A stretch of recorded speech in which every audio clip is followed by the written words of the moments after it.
দিবেন বা সাইন আপনাকে জানিয়ে দিবেন।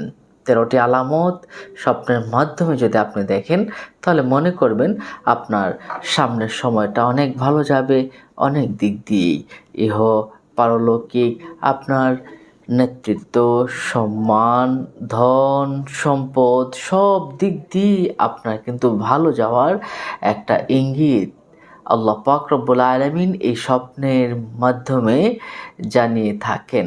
আসুন আমরা কথা না বাড়িয়ে স্বপ্নের ব্যাখ্যাগুলো আমরা সুন্দর করে জেনে নেই। আমরা জানি পবিত্র আমাদের ঈমানের অন্যতম একটি বিশ্বাস হলো খায়রিহি ওয়া শাররিহি মিনাল্লাহি তাআলা।